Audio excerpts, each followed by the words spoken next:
The organisation supposed to protect the quality of healthcare in this country admits it made a mistake. Last night its boss sat in that chair and told us he couldn't say who'd done it. He's back tonight and saying something different.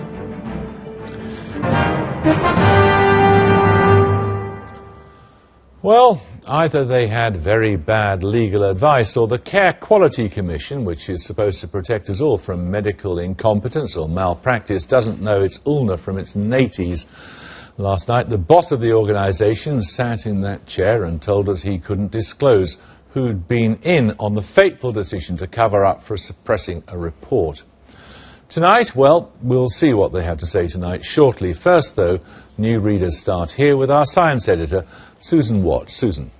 So yesterday we had the Care Quality Commission, the CQC's own report, looking into how well they'd investigated concerns over the deaths of mothers and babies at the Morecambe Bay Hospital Trust. It was a damning report which found evidence of a cover-up of failures. Now, the CQC had taken out the names of individuals, not identified people, citing data protection concerns. But then we spoke to the Information Commissioner. He's the man whose job it is to implement the Data Protection Act, and he said he couldn't understand why they were saying that. Now, here's how the Chief Executive of the CQC, David Behan, reacted on last night's programme. He said unambiguously, the advice you have been given is wrong, and that you are hiding behind it. We are not hiding behind it. I wouldn't have commissioned this report in the first place. We are clear that we need to account for what we did, and that's what we will do. So you'll publish the names tomorrow, will you? I will take legal advice tomorrow on publishing the names. And the pressure has built, and today the CQC wrote to Jeremy Hunt, the Health Secretary, and said it had reviewed its original legal advice, taken into account what the Information Commissioner had said to us, and decided that the overriding public interest in transparency and accountability meant they could disclose those names. So how does this move us forward then? Well, crucially, we now know the identities of 4 people who were at a meeting in March last year at which it's alleged the order was made to delete an internal report that it was very critical of the way that the regulator had behaved. Now, in yesterday's report, these people were just referred to by letter names. Now we know that Mr. E was, in fact, Cynthia Bauer, the former chief executive of the CQC, who left the organisation last year and today resigned from the private health lobbying company where she's been since. She has denied any wrongdoing.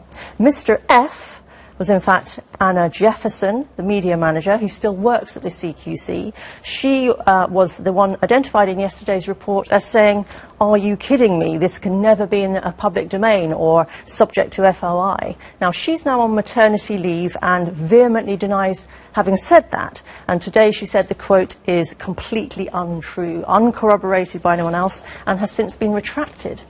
Now, third at that meeting, Mr. G.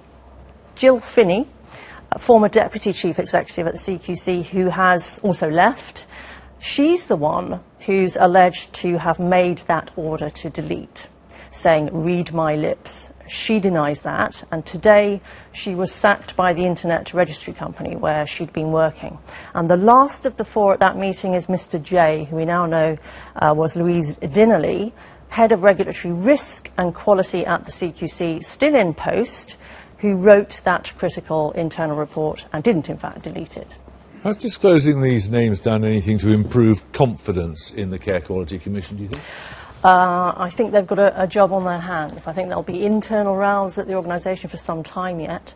There are calls for the police to look at whether there are any grounds for criminal charges against individuals for failing patients. That deleted report is now on their website, but it's been a very bad misstep by a regulator whose mantra has been the need for openness. Susan, thank you. Well, so as mentioned, the Chief Executive of the Care Quality Commission was last night in that very chair saying he'd review the legal advice he'd been given. Well, earlier this evening he kindly agreed to come back and see us. Well, welcome back. Thank you. Have your lawyers now told you there isn't a problem with the Data Protection Act? Well, last night we said we'd review the advice we were given. I gave a commitment to do that this morning. That's what we've done. I've also spoken to the Information Commissioner today in light of the advice he offered yesterday. And on what we've done is we've made a decision that in the public interest to publish the names today. Right. So the lawyers have not given you any different advice to the previous advice you'd had? No, when we received the advice in the first instance, they talked about the risk of publishing people's names. We've reviewed our decision as we committed.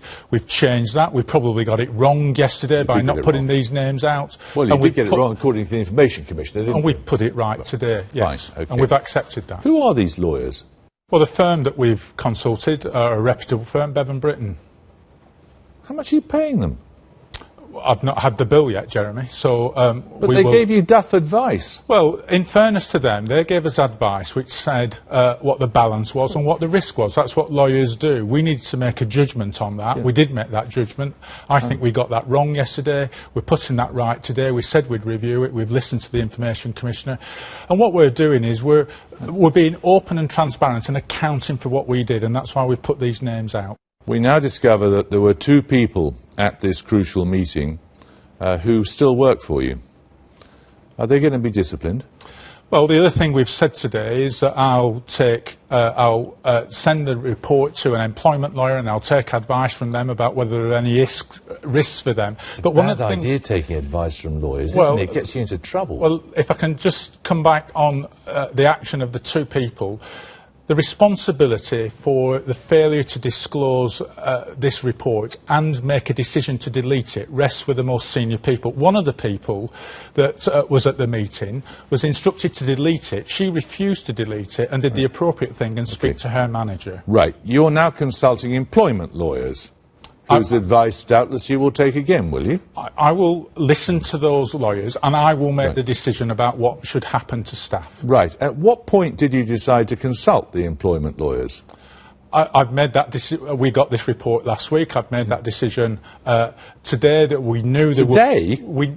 You've had a week. We knew there would be. I've had less than a week. We knew last Friday. I knew there would be issues that we would need to address in relation to those staff that are still employed by us, and we would have taken action against those. Have they been suspended? No, they haven't been suspended. They've said Shouldn't they be? Well, the member of staff who refused to delete the report and told her manager have behaved in an entirely appropriate way, in my view. They were not part of the problem. What about the others? The senior people that took the decision and gave the instruction no longer work for CQC. I don't want to be too personal about this, but there's a leadership issue here, isn't there? I believe I'm demonstrating leadership. I've had dozens upon dozens of messages from members of staff who believe I'm acting in an appropriate way and actually creating an open and transparent culture in CQC, and they're supportive of what I've been doing. I came on this programme yesterday and accounted. I'm here again to account. I am part of leading CQC forward. I believe that is leadership, and I believe my staff are recognising as that. So, don't get me wrong, we're pleased to see you, of course. I mean, you might be coming back tomorrow with some other decision you want to overturn? Well, I hope not. I believe my values are important to me, Jeremy. I believe in public service. I believe in values of integrity and openness and honesty. And I'm doing my best to demonstrate that in what I find in very difficult circumstances. But I do believe I need to account. I believe that's what I'm doing. It is for others to say whether they've got trust in me, but I'm trying to demonstrate the very best values in public sector leadership. Thank you very much.